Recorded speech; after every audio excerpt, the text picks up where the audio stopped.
మహాపరిశుద్ధుడు అయిన మా తండ్రి, ఇదిగో నాయన ఈ సమయంలో నీ దాస్యం మాట్లాడబోచుండగా మీరు నాకు సహాయంగా ఉండండి. కూడి వచ్చిన నీ బిడ్డలందరికీ కూడా ప్రభా కావాల్సిన వర్తమానం నాయన మీరు నా ద్వారా అందించమని అది త్వరగా రానయ్యన్న యేసు నామను వేడుకొంచున్నాము తండ్రి, ఆమె. మీ అందరికీ నా నిండు వందన మరణాత తెలియజేసుకుంటున్న వాడిగా ఉన్నాను. ఈరోజు వాక్య భాగ అంశము దేని గురించి మనము మాట్లాడుకుని పోవచ్చున్నాము అంటే తుఫాను బీభత్సము గురించి మనము మాట్లాడుకుని పోవచ్చున్న వారంగా ఉంటున్నాం. బైబిల్ గ్రంథంలో ఒక కుటుంబం మీద తుఫాను బీభత్సం అనేది జరిగింది. ఈ తుఫాను బీభత్సం అనేది వాతావరణ పరిసరాల ప్రాంతాల మీద జరిగితే కొంతవరకు నష్టం అనేది ఉంటుంది. కానీ అదే తుఫాను బీభత్సం అనేది కుటుంబాల మీద, వ్యక్తిగత జీవితాల మీద జరిగితే ఎంత నష్టం అనేది ఉంటుందో ఈరోజు మనము భక్తుల యొక్క చరిత్ర ద్వారా తెలుసుకుందాం. బైబిల్ గ్రంథంలో ఏబు అనే ఒక భక్తిపరుడు ఉన్నాడు. ఈ భక్తిపరుడు జీవితంలో ఒకానొక రోజు వచ్చింది. ఆ రోజు వచ్చేంత వరకు అతడు సమస్త సంపదతో కలిగిన వాడుగా ఉన్నాడు. ఎక్కడ ఏ లోటు కానీ, కొదువు కానీ, కొరత కానీ యోబులో లేదు.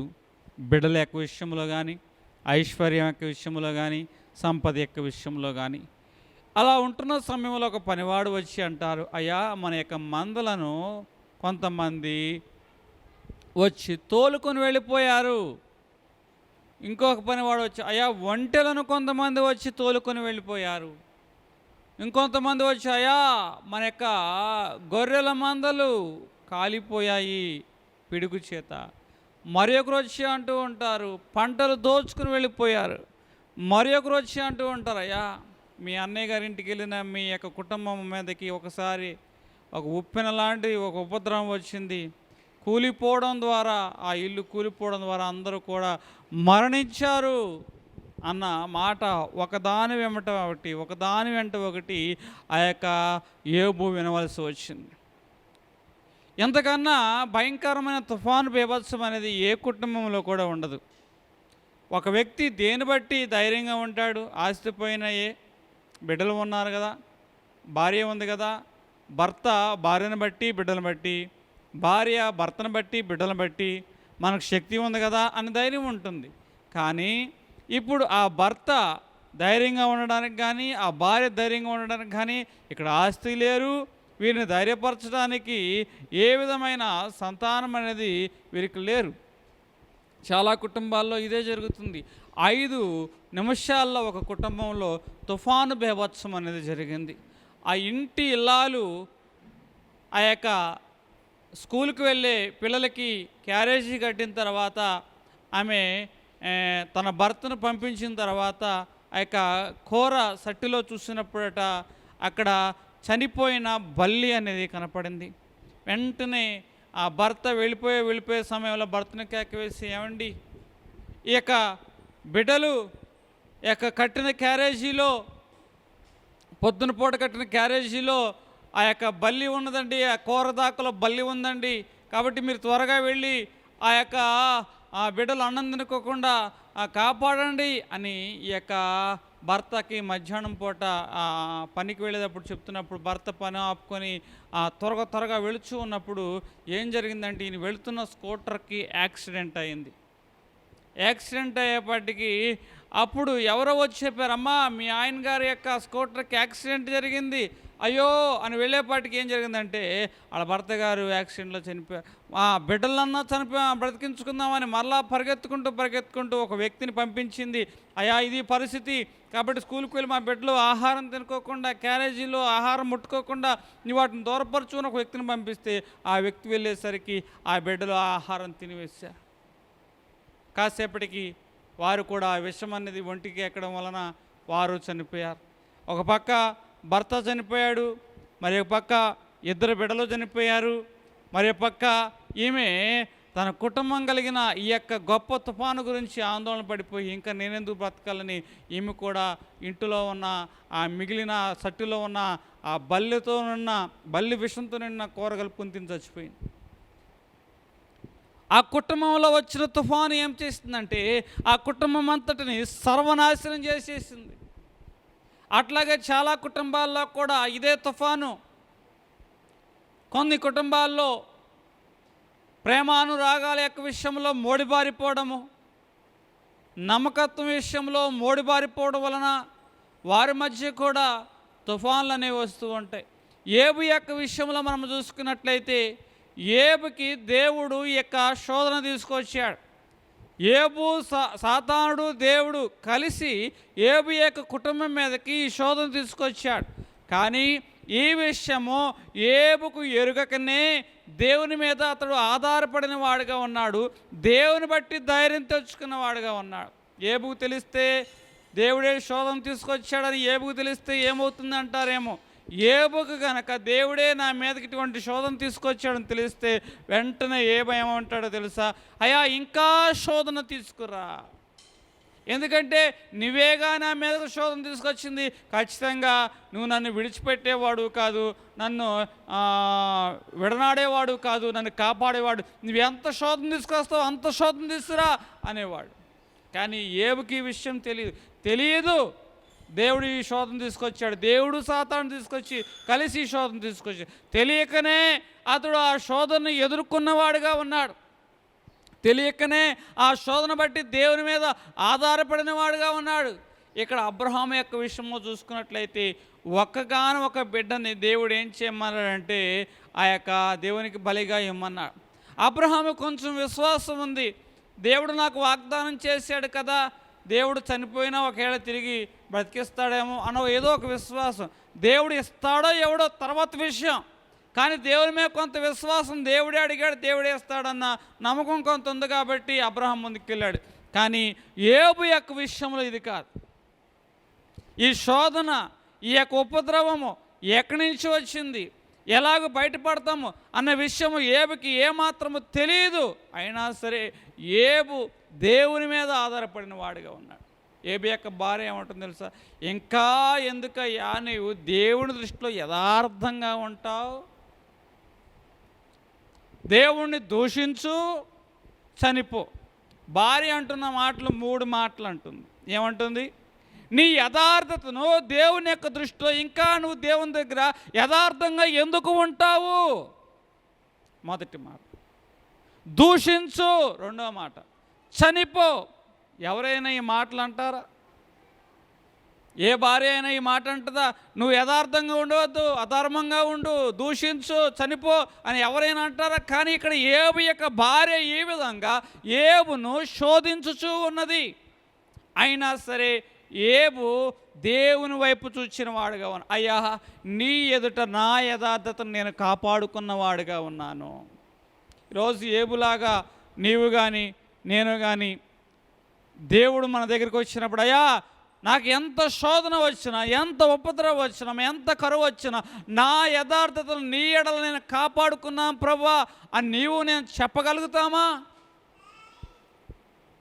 ఈరోజు ఏబు లాంటి భక్తి మనము చేసేవారుగా ఉండాలి. ఏబు యొక్క స్నేహితులు కూడా ఏబును శోధించారు.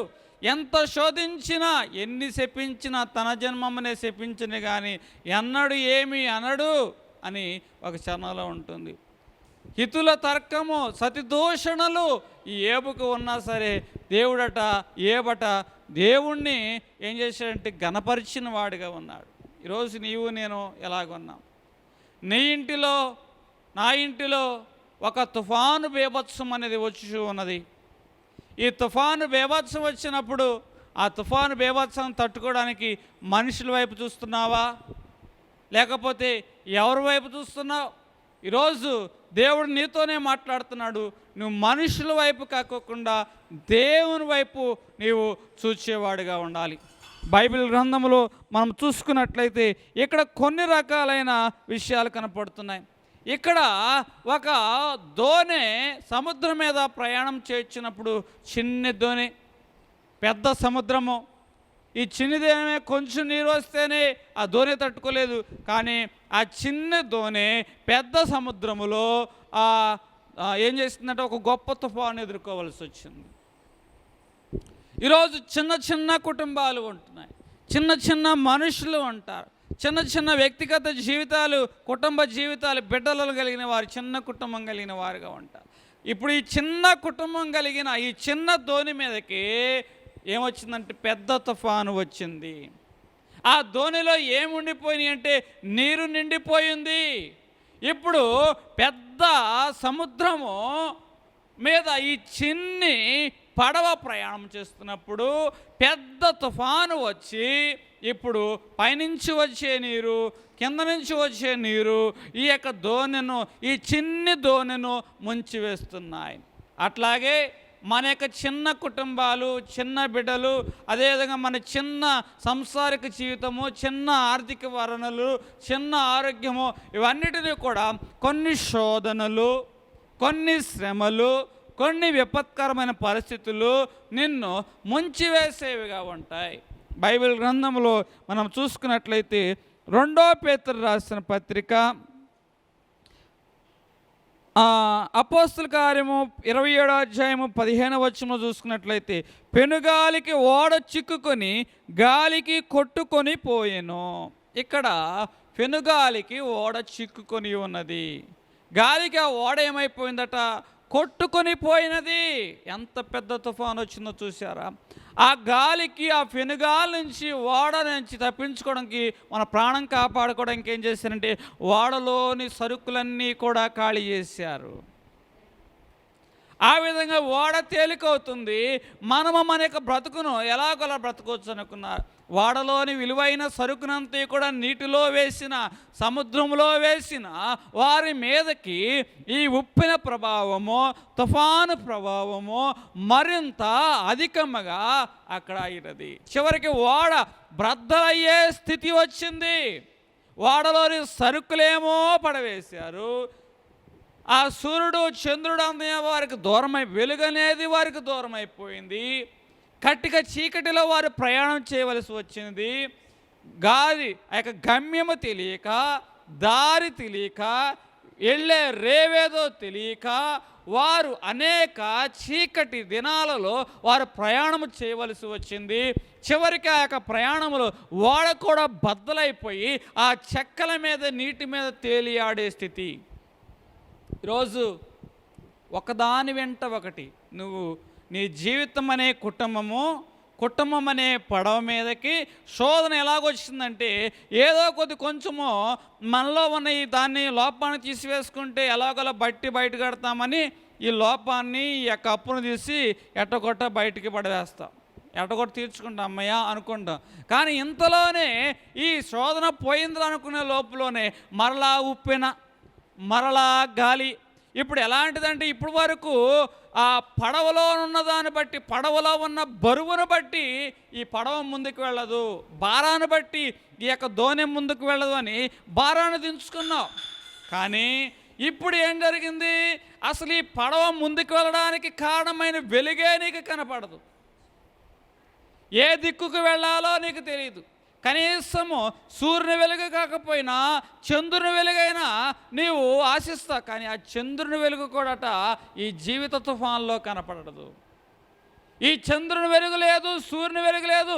ఏదో నడిచిన కొలది పడవ ముందుకు వెళుతుంది. ఈ లోపల ఒక పెద్ద బండను ఈ యొక్క దోణి పడవ ఢీకొనాల్సి వచ్చింది. ఇప్పుడు వరకు సూర్యుడు లేకపోయినా, చంద్రుని వెలుగు లేకపోయినా, దారి కనబడకపోయినా, దిక్చూసి యొక్క అవసరం లేకుండా ఆ చీకట్లో ఎలాగోలా పడవ నడుపుతూ ఉన్నా, ఇప్పుడు ఏమైందంటే నడుపుతున్న పడవ, క్షేమాధారమైన పడవ ఏమైపోయిందంటే బండను గుద్ది బద్దలైపోయింది. ఇప్పుడు ఆ చెక్క ముక్కల మీద ఆధారించేసుకొని ఆ సముద్రంలో తేలియాడవలసిన పరిస్థితి. బ్రతుకు జీవుడా, బ్రతుకుతామా చనిపోతామా కూడా తెలియని పరిస్థితి. ఇది జీవిత తుఫాను. ఒకటి విడిచి ఒకటి అనేక తుఫాన్లు వారిని చుట్టుముట్టుకొని వేస్తూ ఉన్నాయి. ఎట్లాగే నా చిన్ననాటి కాలంలో ఇప్పటికీ కూడా దేవాలయంలో భక్తితో అనుసరిస్తున్న ఒక కుటుంబం గురించి నాకు బాగుగా ఎరుకు. వారి యొక్క కుటుంబంలో ఒక జీవిత తుఫాను వచ్చింది. భర్త చనిపోయాడు, 2 బిడ్డలు. ఎలాగూ ఈ 2 బిడ్డలను పెంచాలి, ఎలాగూ ఈ 2 బిడ్డల్ని ఒక గమ్యస్థానానికి చేర్చాలని ఆ తల్లి ఆరాటపడుచు ఉంది. దేవుని మీద భారం వేసుకుంది. అలా భారం వేసుకొని భక్తితో ఆ యొక్క కుటుంబాన్ని ఈడ్చుకు వస్తూ ఉంది. అలా ఈడ్చుకు వచ్చే క్రమంలో ఏం జరిగిందో తెలుసా? ఈ తల్లికి కూడా మహాభయంకరమైన రోగము వచ్చింది. ఆ రోగము ఏం చేస్తుందంటే ఈమెను ఈ లోకంలోంచి తీసుకువెళ్ళిపోయింది. బిడ్డలు 20 బిడ్డలకు దూరం చేసింది. ఇప్పుడు 20 బిడ్డలు, తల్లి లేడు, తండ్రి లేడు. కానీ ఏమి చేయాలి? మేము నమ్ముకున్న దేవుడు మాకేమి చేశాడు? ఎవరి ద్వారా మేము ఆదరణ పొందాలి? ఎవరి ద్వారా మేము బ్రతకాలి? వీరికి ఏమన్నా ఊహ తెలుసా? వీరేమన్నా శక్తివంతులా? వీరు వారి కాళ్ళ మీద వారు నిలబడే శక్తివంతులు కూడా కాదు. వీరు అటువంటి ఒకరి మీద ఆధారపడే స్థితి వచ్చింది. కానీ దేవుడు వారి నిమిత్తం మరలా వారి రక్త సంబంధికుల్లో ఒకరిని ఎన్నుకున్న వారుగా ఉన్నారు, నిలబెట్టిన వారుగా ఉన్నారు. నిలబెట్టిన వారిని బట్టి మరలా వారి జీవితాలని దేవుడు సరిచేసిన వాడుగా ఉన్నాడు. ఈరోజు నీవు నేను కూడా దేవుని మీద ఆధారపడాలి. ప్రాణం పోయేంత వరకు కూడా ఏబు ఏ విధంగా అయితే తన దేవుని యొక్క దృష్టిలో తన యొక్క యథార్థతను నిరూపించుకున్న వాడుగా ఉన్నాడు. ఈరోజు నీవు నేను కూడా ఎంత శ్రమ వచ్చినా దేవుని దగ్గర మన యథార్థతను నిరూపించుకునేంత వరకు, ప్రాణం పోయినా సరే మన యథార్థతను మనము నిరూపించుకునే వారుగా ఉండాలి. మరి ఒక కుటుంబంలో ఇదే రకమైన శోధన అనేది వచ్చింది. అన్నీ బాగానే సాగుతున్నాయి, ఏది మొదలుపెట్టినా ఆరోగ్యకరంగానే ఉంది.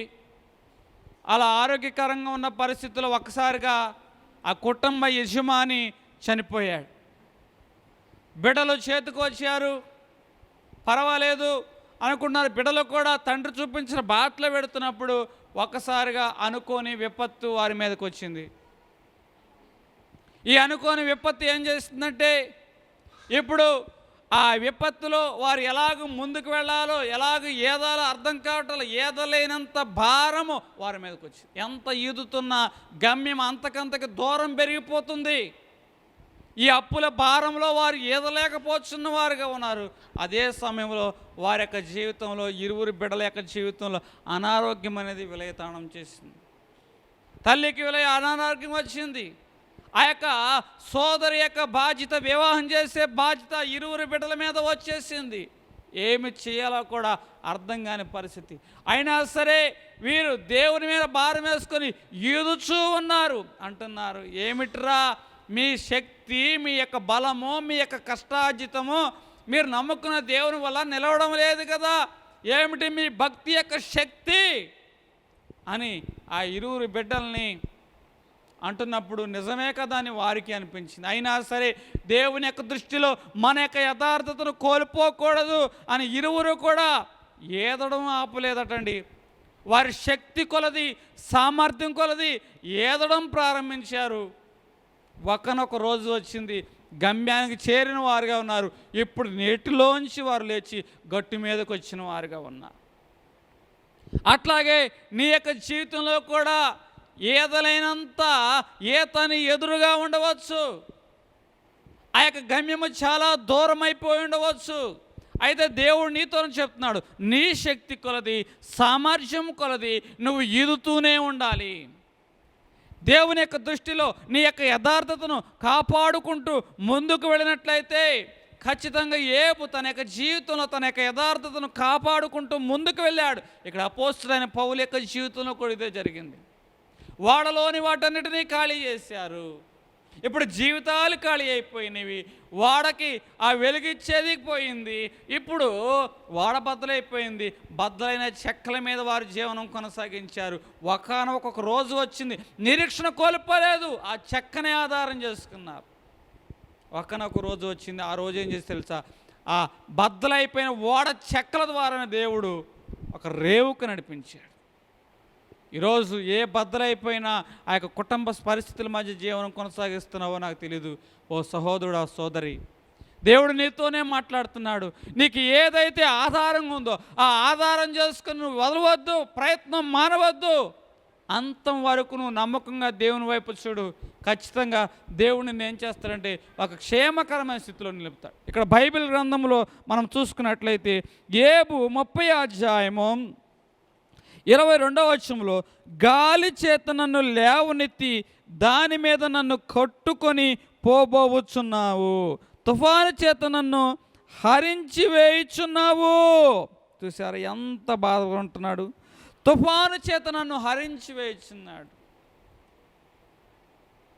ఆ కుటుంబంలో వచ్చిన తుఫాను, వ్యక్తిగతంగా శారీరకంగా అనారోగ్యము, ఇంటిలో భార్య ద్వారా శోధన, స్నేహితుల ద్వారా తర్కము, ఇలా తుఫాను చేత ఇతలో ఉన్న భక్తిని ఏం చేయాలంటే హరించి వేయాలని దేవుడు శోధన తీసుకొచ్చాడు. ఈరోజు నీ ఇంటిలో కూడా నీకున్న ప్రేమను, నీకున్న ఓపికను, నీకున్న సహనాన్ని పరీక్ష ద్వారా హరించి వేయాలని సాతాను నీ మీదకి పరీక్ష పెడుతూ ఉంటాడు. కాబట్టి ఈరోజు యోబులాగా నీకు ఎంతటి శోధన వచ్చినా, ఎంతటి విపత్తు వచ్చినా, నీలోని ఓపిక కానీ, నీలోని సహనము కానీ, నీలోని నమ్మకత్వాన్ని కానీ నీవు కోల్పోకోకుండా, సాతాను నీలోంచి వాటిని హరించి వేయకోకుండా నువ్వేం చేయాలంటే కాపాడుకోవాలి. అందుకే ఏమంటున్నాడు, అయ్యా నాలోని యొక్క భక్తిని హరించి వేయాలని చూశావు, ఈ శోధన చూసిందయ్యా, అయినా సరే నేను నా యథార్థతను కాపాడుకున్నాను. ఎంతటి చక్కటి మాట. మరలా వాక్య భాగంలో మనం చూసుకున్నట్లయితే 2 పేతురు 2వ అధ్యాయము 17వ వచనంలో, పెనుగాలికి కొట్టుకొని పోయాము. ఈ తుఫాను వల్ల జరిగే మరి ఒక నష్టం ఏమిటంటే పెనుగాలికి కొట్టుకొని పోతాము.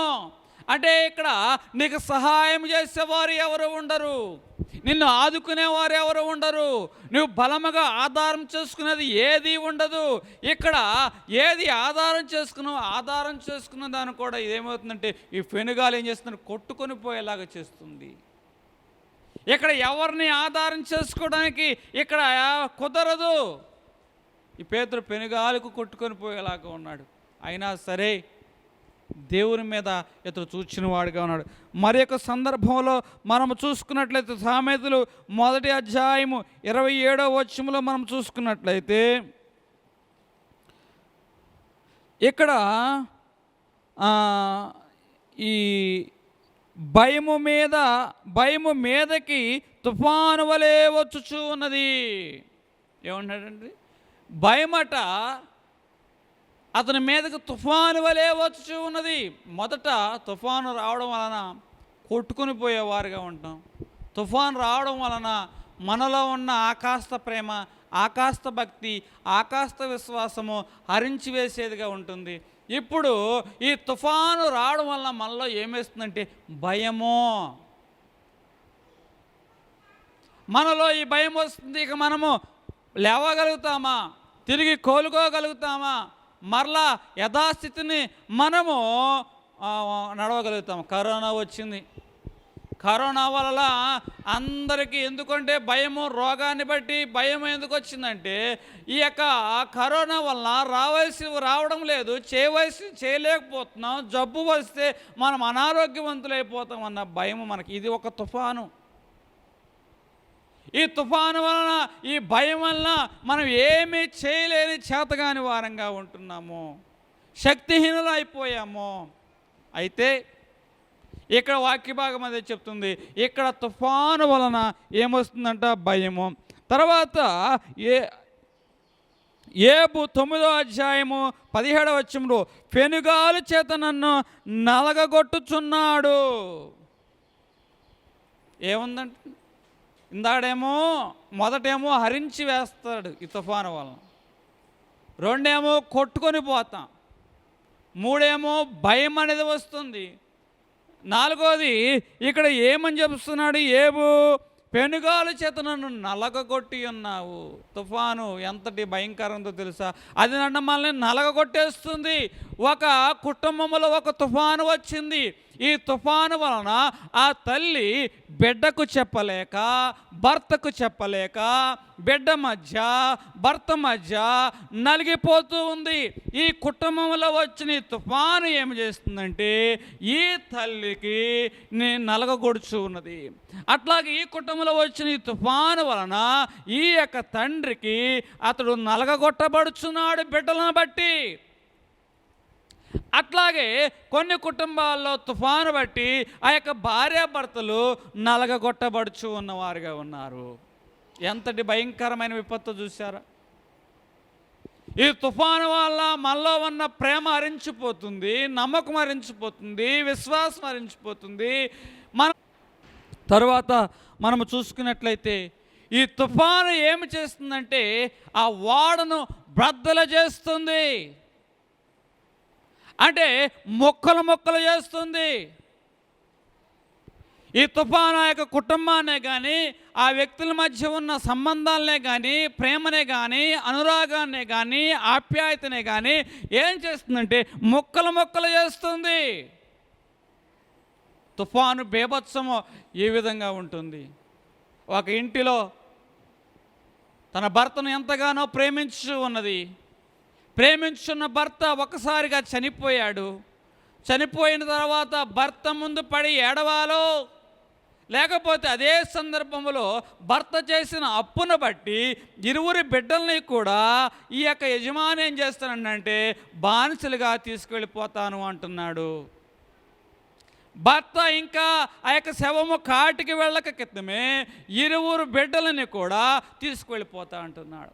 కొంతమంది కుటుంబంలో తల్లిదండ్రులు ఇరువురు కూడా ఒక బిడ్డను ఎంతగానో ప్రేమించి చక్కగా చదువు చెప్పించిన తర్వాత ఉద్యోగం వచ్చి పెళ్లి సంబంధం చేద్దాం అనుకున్నప్పుడు ఆ యొక్క కుమారుడే తనకి ఆధారం అనుకుంటున్నప్పుడు ఆ కుమారుడు యాక్సిడెంట్లో చనిపోయాడు. ఆ కుమార్తెను చదివించారు, ఆ కుమార్తెకి మంచి ఉద్యోగం ఇప్పించారు, అయినా ఆ కుమార్తె పెళ్ళైన తర్వాత చనిపోయింది. ఇప్పుడు ఆ యొక్క భర్తను బట్టి, ఆ యొక్క భార్యను బట్టి ఎవరినైతే ఆధారం చేసుకున్నారో ఈ భార్యాభర్తలు, వారు ఆధారం లేకుండా వెళ్ళిపోయారు. అంటే ఇప్పుడు ఈ కుటుంబం ఏమైపోయిందంటే ముక్కలు అయిపోయింది. ఈ కుటుంబం తుఫాను చేత ఏమైపోయిందంటే ఆ గాలి చేత కొట్టుకొని పోయింది. ఒక్కరి ద్వారా కూడా ఆధారం లేకుండా ఉంది. తల్లిదండ్రులైన వారు వృద్ధాప్యంలోకి వచ్చారు. ఇప్పుడు వరకు మేము కష్టపడ్డాము, మా బిడ్డలను పెంచాము, పోషించాము, మా బిడ్డలు మాకు ఆధారంగా ఉంటారు అనుకున్నాడు ఈ తండ్రి, అనుకుంది ఈ తల్లి. కానీ అనుకున్న ఈ తల్లిదండ్రి అనుకున్నంత లోపులోనే ఆ యొక్క ఇరువురు కోడలు, ఆ యొక్క కొడుకు యాక్సిడెంట్లో చనిపోయారు.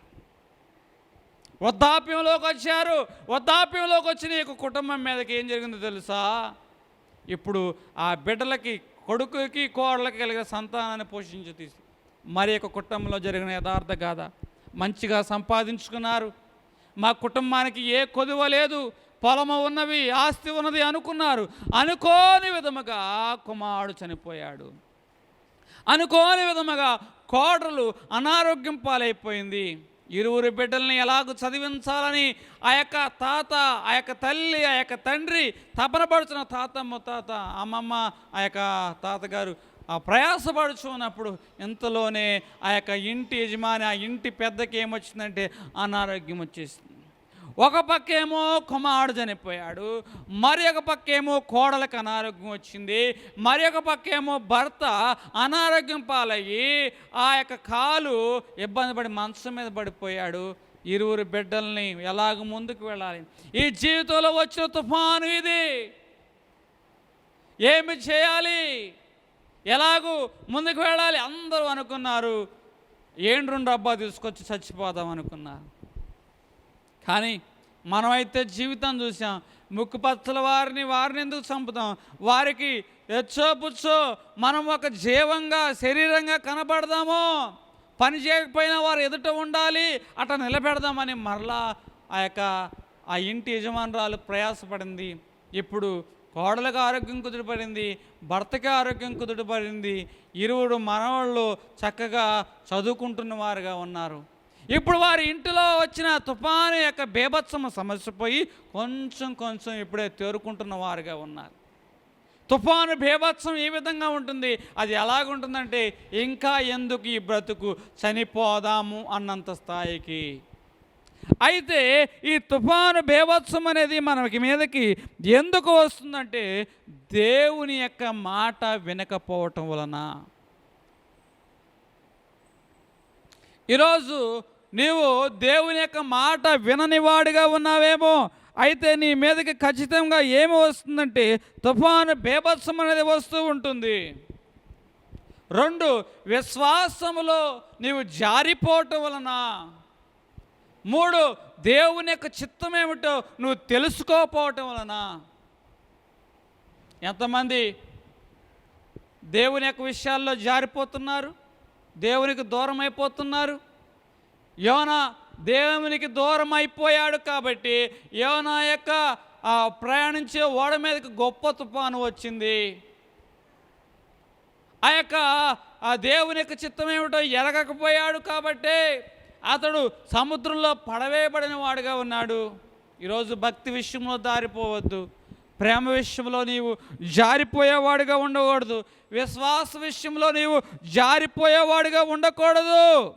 అయితే ఈ తుఫాను ఎందుకు వస్తుంది అంటే, జారిపోయేవాడుగా ఉన్నా, విశ్వాస విషయంలో తొలగిపోయేవాడుగా ఉన్నా, దేవుని యొక్క చిత్తము ఎరగని వాడుగా ఉన్నా సరే, తుఫాను అనేది దేవుని యొక్క చిత్తానికి దూరంగా నడుస్తున్నా నీ మీదకి ఏమొస్తుందంటే తుఫాను అనేది వస్తూ ఉంటుంది.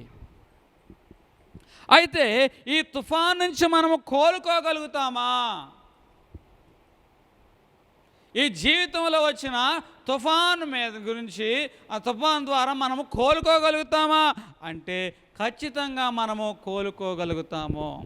ఎలాగో కోలుకోగలుగుతాము అంటే, మనము దేవుని యొక్క సన్నిధానానికి వచ్చి మనము మన యొక్క పాపాన్ని ఒప్పుకున్నప్పుడు.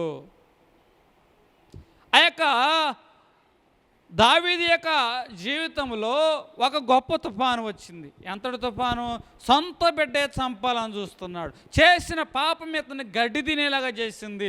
సొంత జనాంగం మధ్య ఒక సాధారణ మనిషిలాగా బ్రతకవలసి వచ్చింది.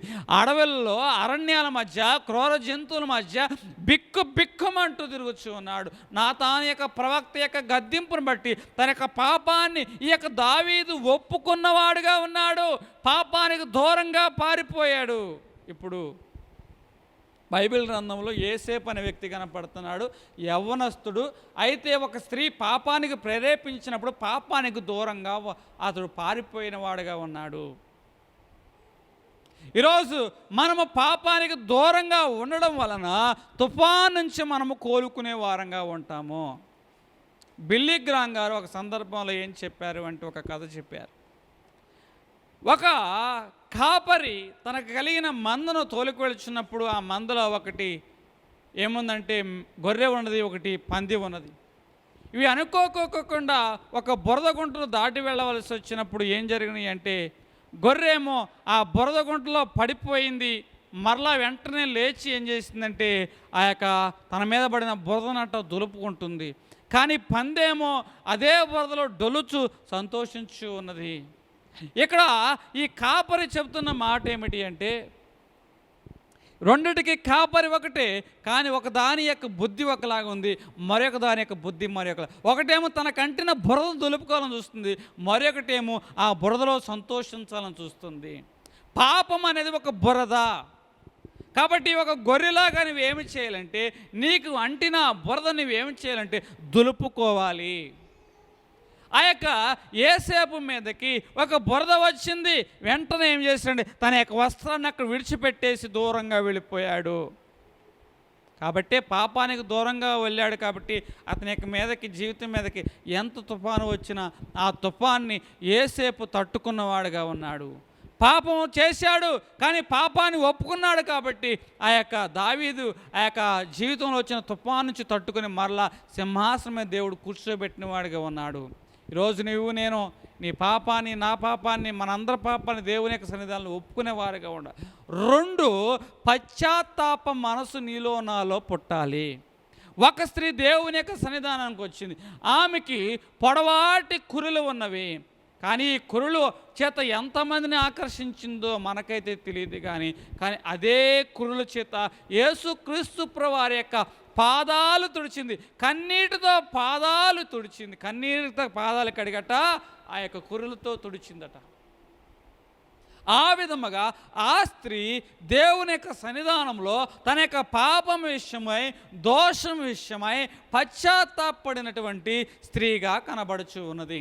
ఈరోజు నీవు నేను కూడా మన యొక్క దోషం విషయమై పశ్చాత్తాపడే వారంగా ఈ స్త్రీలాగా మనం ఉన్నట్లయితే మన జీవితం మీదకి ఎటువంటి తుఫాను వచ్చినా ఆ తుఫాను నుంచి మనము కోలుకునే వారంగా ఉంటాం. అదేవిధంగా మనము అందరికంటే ఎక్కువగా క్రీస్తును మనము ప్రేమించే వారంగా ఉన్నప్పుడు ఈ తుఫాను నుంచి మనము కోలుకునే వారుగా ఉంటాం. పేతురు నడుచున్నాడు, నీవు నన్ను ప్రేమిస్తున్నావా? 3 సార్లు అడిగాడు, నిజముగా నీవు నన్ను ప్రేమిస్తున్నావా? 3 సార్లు చెప్పాడు, నేను నిన్ను ప్రేమిస్తున్నా అన్న ఈ పేతురే సిలువ వేయబడినప్పుడు దేవునికి దూరముగా వెళ్ళిపోయాడు. ఎందుకు దేవుడు అన్నాడంటే ఆ మాట, నిజముగా తన మీద ఎవరి పట్లయితే బాధ్యతగా ఉన్నాడో బాధ్యతగా ఉన్నవారి పక్షంగానే దేవుడు అనేకమైన మాటలు మాట్లాడుతూ ఉంటాడు. అందుకే 3 సార్లు అడిగాడు, నా తర్వాత ఈ యొక్క ప్రపంచాన్ని తలకిందలు చేయబోయేది పేతురే.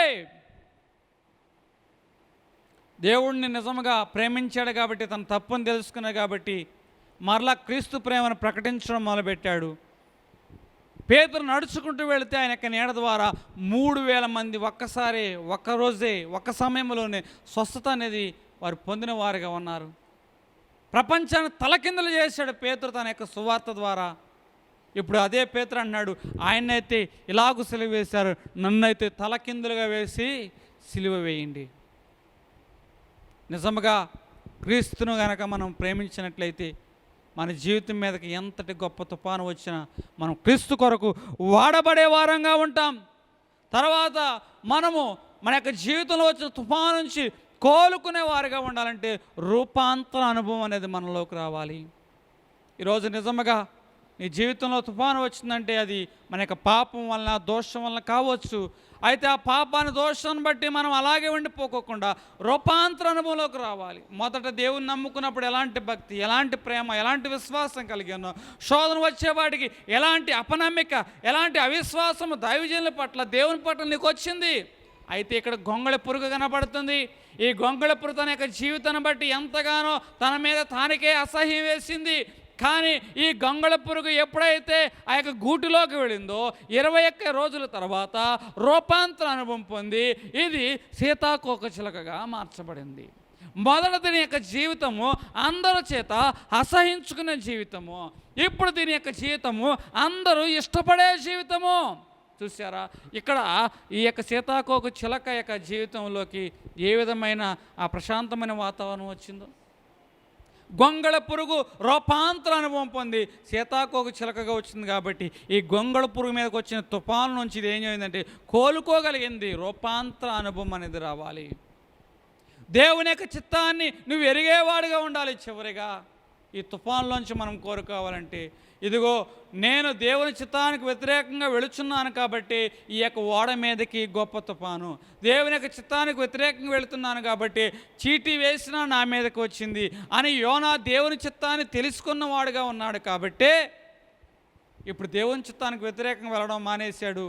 ఉన్న చోట నుంచి ఆ ఓడ ముందుకు వెళ్ళేదేమో, కానీ దేవుని చిత్తము కాదు, మనము వెళ్ళవలసిన దారి వేరు అని ఓడలోంచి సముద్రంలోకి నెట్టివేయబడిన వాడుగా ఉన్నాడు. దేవుని చిత్తాన్ని తెలుసుకున్నాడు. కక్కివేయబడిన తర్వాత దేవుని చిత్త ప్రకారం సేవ చేసి 1,20,000 మందిని దేవుని కొరకు అతడు నిలబెట్టిన వాడుగా ఉన్నాడు. మనసు మార్చిన వాడుగా ఉన్నాడు. బైబిల్ గ్రంథంలో గొప్ప ప్రవక్తలు ఎవరైనా ఉన్నారంటే ఇతడు యోనానే. ఒక ప్రాంతం 1,20,000 మందిని దేవుని యొక్క నోటి మాట చేత మార్చి మారుమనసు అనుభవంలోకి నడిపించాడు. ఎంతటి గొప్ప ప్రవక్త! దేవుని చిత్తాన్ని తెలుసుకున్నాడు కాబట్టి ఇటువంటి ఘనమైన కార్యాన్ని చేయగలిగాడు. యోనా జీవితంలో గొప్ప తుఫాను వచ్చింది. వాడు అమరంలో దాక్కున్నా, నిద్రపోతున్నా అతను నిద్రపోనీ లేదు. కానీ దేవుని చిత్తాన్ని తెలుసుకున్నాడు, దేవుని చిత్త ప్రకారం నడిచాడు. గొప్ప తుఫాన్ను అతడు ఎదుర్కొని కోలుకున్నవాడుగా ఉన్నాడు. ఈరోజు నీ జీవితంలో, నా జీవితంలో వచ్చే తుఫాన్లు నిన్ను బాధించవచ్చు, మొక్కలు చేయవచ్చు, భీతి కలిగించవచ్చు, భయం పుట్టించవచ్చు, కొట్టుకుని పోయేలాగా చేయవచ్చు. అయినా సరే నీవేం చేయాలంటే మన యొక్క పాపాన్ని మనం ఒప్పుకునేవారుగా, దేవునికి దూరంగా వెళ్ళకోకుండా దేవుని చిత్త ప్రకారం నడిచేవాడుగా నువ్వు ఉండాలి. అదేవిధంగా నీవు ఆ యొక్క నిజమైన భక్తిని కలిగి ఉండి, నిజమైన ప్రేమను కలిగి ఉండి, పేతురులాగా దేవుని వెంబడించినట్లయితే ఆ తుఫాను అనుభవంలోంచి నీవు కోలుకునేవాడుగా ఉంటావు. ఈరోజు యోబు అదే చేశాడు. తన జీవితంలో ఎంతటి గొప్ప తుఫాను వచ్చినా తన యొక్క యథార్థతను రుజువుపరుచుకున్నవాడుగా ఉన్నాడు దేవుని ఎదుట. కాబట్టి మొదట కోల్పోయిన దానికంటే రెండంతలు అధికం అనేది ఈ యోబు పొందినవాడుగా ఉన్నాడు. అటువంటి రెండంతలు అధికమైన దీవెన దేవుడు మన ಎಲ್ಲరికీ కలగజేయునుగాక. ఆమేన్. ప్రార్థన చేసుకుందాం. మహాపరిశుద్ధుడైన మా తండ్రి, ఇదిగో నాయన, మేము అనేకమైన శోధల గుండా, శ్రమల గుండా భయపడుచు జీవనాన్ని కొనసాగించున్న వారుగా ఉన్నాం ప్రభా. మా కుటుంబంలో చెలరేగిన శోధన ప్రభా మీరే అణిచివేయగలిగిన వాడు ప్రభా, నెమ్మలపరచగలిగిన వాడు ప్రభా. శిష్యుల యొక్క ఓడ మీదకు తుఫాను వచ్చినప్పుడు ప్రభా, గాలిని, సముద్రాన్ని, అలలను మీరు నెమ్మలపరిచినట్లుగా నీ వాక్కు చేత కుటుంబంలో, సంఘములో, సమాజంలో చెలరేగిన ఈ యొక్క తుఫాన్ని అణిచివేయమని అతి త్వరగా రానయ్యున్న యేసు నామమున వేడుకొంచున్నాము తండ్రి. ఆమేన్. మీ అందరికీ నేను